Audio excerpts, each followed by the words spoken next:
Uno de los temas más importantes para el mago es el estudio y comprensión de los registros acásicos o akáshicos. Pero en realidad, ¿de qué se trata todo esto? Y es muy simple. Los registros acásicos son simple y llanamente una enorme biblioteca que tiene un registro exacto e impecable de todo lo que ha ocurrido. Y voy a ser muy enfático en este punto. Lo diré nuevamente para que pueda ser bien entendido. Tiene un registro de todo lo que ha sucedido. Digamos que es un compendio de todos los sucesos y experiencias de los muchos seres, entidades y planos de existencia. Es así de simple. Pero ¿por qué esto sería relevante? Es decir, ¿por qué es importante que el aspirante de mago o alquimista en proceso esté consciente de lo anterior? Y es porque, como bien ya lo estudiamos antes, la magia es el efecto o la respuesta de leyes que operan sobre este universo. Entonces vamos por partes. Ya conocemos las 7 leyes universales o principios universales. El principio del mentalismo, que nos dice que todo el universo es mental, todo ocurre en la mente del individuo. El de correspondencia, que nos dice que lo que ocurre en un nivel X tiene consecuencias, efectos o correspondencias en un nivel Y. El principio de vibración, que nos dice que todo el universo se encuentra en vibración, en un movimiento oscilatorio, que va desde niveles físicos, pasando por los mentales, emocionales y llegando hasta los más altos espirituales.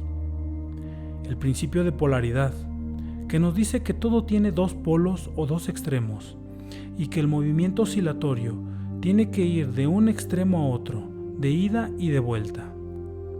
El principio de ritmo, que nos marcará la velocidad y la intensidad del movimiento, es decir, que el universo y sus distintos componentes se mueven a cierta velocidad y a cierta intensidad, dando lugar a la existencia material que conocemos y con la que nos hemos familiarizado. El principio de causa y efecto, que nos explica que el movimiento en cierta dirección tendrá un efecto, una consecuencia o una repercusión. Y finalmente, el principio de generación, que nos explica la manera en que todo tuvo lugar, es decir, la unión armoniosa de los polos da lugar a generar cosas, emociones, pensamientos o incluso materia. Todos los anteriores son importantes, funcionan en armonía, no se puede omitir ninguno de ellos. Sin embargo, aquí tomaremos uno, y solamente para ilustrar más dinámicamente nuestro tema, y será el de causa y efecto. Causa y efecto, o como es más conocido en las culturas orientales, karma, es únicamente la consecuencia de una acción. Muchos, en doctrinas orientales, traducen la palabra karma como acción únicamente, y es muy exacto. El karma son las acciones que por ley universal deberán tener un efecto. Entonces, a cualquier acción, sin importar su naturaleza, le corresponde un efecto, una respuesta, una consecuencia. La palabra acción viene del latín, que traducido al español moderno sería movimiento. En este entendido, la acción no solo se trata de un movimiento físico, sino que también puede ser de carácter mental, emocional y hasta espiritual, puesto que se trata de un movimiento en sí, un cambio de postura, de posición en pocas palabras, ya sea físico, mental, emocional o espiritual. Esto significa que cualquier acción realizada está creando karma. La palabra karma, creo yo, que ha sido muy mal interpretada, malentendida y hasta recriminada. El karma es solamente como bien lo pronunció el maestro de maestros. Aquello que siembres, eso también segarás.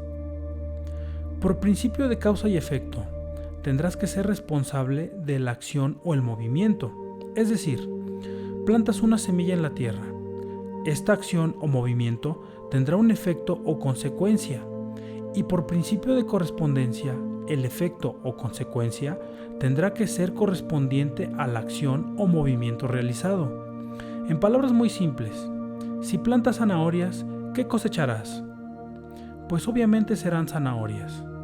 De igual manera, si repites el ejercicio pero con cebollas o con cilantro, el movimiento o la acción tendrá que respetar las leyes o principios universales. Ahora bien, los registros acásicos, para entender este punto más claramente, es como si fuese un cuaderno enorme, en donde está registrado todo lo que ha sucedido, las acciones o movimientos de todo lo que existe, y que conforme los planos de existencia tienen lugar, se continúan registrando. Es decir, mientras haya existencia, el cuaderno seguirá escribiendo páginas y páginas de acontecimientos. De acuerdo a lo anterior, es importante resaltar que en la individualidad del ser, es decir, en la experiencia humana, es decir, tú como ser humano que camina y respira en este plano de existencia, es decir, en esta realidad, es decir, en este sistema solar, es decir, en este planeta, existe un registro de todas las acciones o movimientos que has realizado, ya sean físicos, mentales, emocionales o espirituales. Un movimiento físico puede ser levantar la escoba y barrer. Un movimiento mental sería tener un pensamiento, es decir, pensar algo. Un movimiento emocional sería tener una emoción, sin importar la naturaleza de la emoción. Puede ser ira, alegría, tristeza, miedo, placer, etc. Y un movimiento espiritual sería ser consciente de tu acción. Y aquí entra una paradoja enorme para el que no es mago o alquimista. Incluso el aspirante de mago lo encuentra extremadamente confuso. La acción o movimiento que se realiza conscientemente no genera karma. Los movimientos que se realizan desde la conciencia, es decir, fuera de la acción o movimiento compulsivo, no genera karma de ninguna naturaleza. Quedará registrado, pero solo como eso mismo en cuestión, un registro y nada más. Los movimientos o acciones con conciencia no mueven la balanza universal. Espero estar siendo lo más claro y explícito posible. Si no fuese así, de todos modos implementaremos una dinámica en donde cualquier pregunta que tengan me la pueden dejar en la caja de comentarios y yo con mucho gusto la responderé en un video siguiente. Solo tomemos en cuenta que las preguntas de naturaleza literaria pueden ser algo confusas, ya que un servidor no ha leído todos los libros que posiblemente algunos ya lo hicieron, porque en alguna ocasión me han preguntado acerca de este o aquel tratado que yo la verdad desconozco. Sin embargo, la verdadera literatura sublime se reconoce de inmediato. Entonces, ahora sabemos que el registro acásico es aquel que tiene un registro de todas las acciones y movimientos. El místico debe tener en cuenta que deberá hacerse responsable por sus movimientos y acciones. Esto no tiene nada que ver con el bien y el mal. El karma no es bueno ni tampoco es malo. Es únicamente una ley universal que debe verse cumplida. El ser humano tiene que saber que todas sus acciones o movimientos, por ley de causa y efecto, tendrán una respuesta, un efecto o consecuencia, y por ley de correspondencia tendrán que ser igual a la acción o movimiento realizado. Eso es justamente el karma y ya. No hay más definiciones rebuscadas. Esto es todo. Para aquel que busca realizarse en las artes místicas, esto es crucial, porque debemos saber que tenemos la libertad de acción o movimiento, lo que se denomina libre albedrío. Pero también debemos estar plenamente conscientes que nuestras acciones o movimientos tendrán un efecto por ley universal y que ese efecto o consecuencia la experimentaremos de la misma manera en nuestra existencia, por ley universal. Este video tan largo bien puede resumirse en lo siguiente: aquello que siembres, eso también cosecharás, igual como nos lo dijeron en el pasado. El tiempo no es lineal. El tiempo tiene una sutil curvatura. Esto lo saben ya los hombres más destacados de ciencia. Y por esa sutil curvatura, el tiempo se vuelve cíclico. Lo que tú consideras como pasado, bien podría ser el futuro, por la curvatura del tiempo. El humano se ve envuelto en acciones o movimientos que se repiten a lo largo de su experiencia y se convierte en una rueda de la que se ve envuelto y que ahora ya no puede salir. Una acción o movimiento determinado tiene la característica de entretejer, por así decirlo, una especie de red entre el ejecutor de la acción y los seres o cosas con las que se tuvo alguna relación a la hora de ejecutar la acción o movimiento. Es decir, y en palabras más simples, el humano, por el simple hecho de existir, ya está involucrado en una acción o en un movimiento, y conforme sumamos características a un ser, este se vuelve más completo y complejo. El ser humano per se ya está muy desarrollado, es decir, que tiene la capacidad de generar más karma de lo que podría hacerlo una planta o una roca. En el involucramiento con otros seres y con otras cosas, el humano tiende a realizar acciones o movimientos que se verán afectados tanto por la ley de causa y efecto como por la de correspondencia, y que sin darse cuenta ahora ha tejido lo que los sabios llaman red kármica. Y es que por leyes universales deberán destejer y responder por todas y cada una de las puntadas que dieron lugar a aquella red.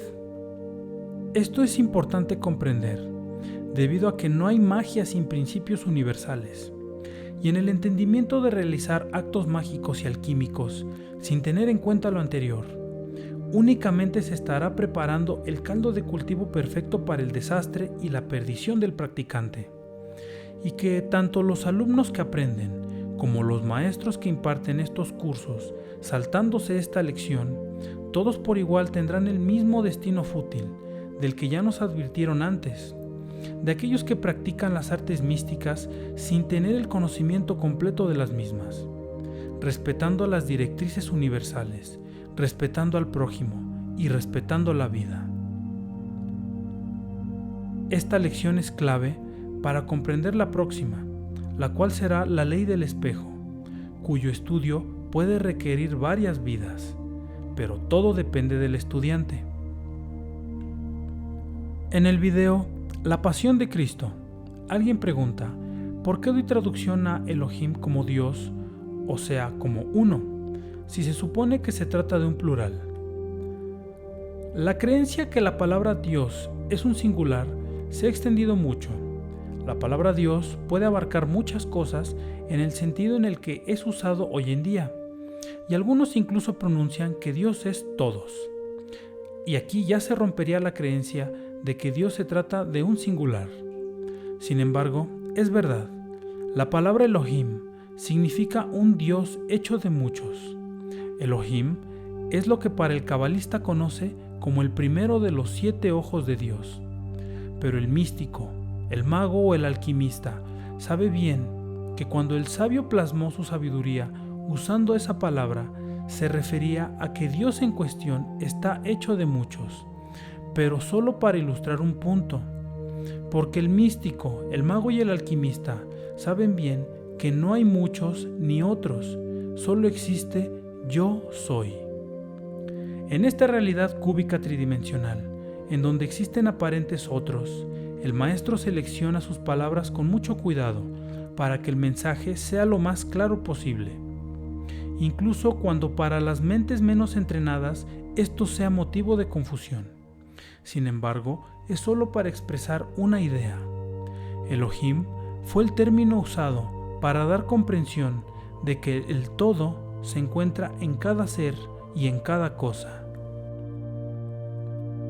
En la descripción de este video te voy a dejar los enlaces para que puedas leer totalmente gratis cualquiera de mis libros.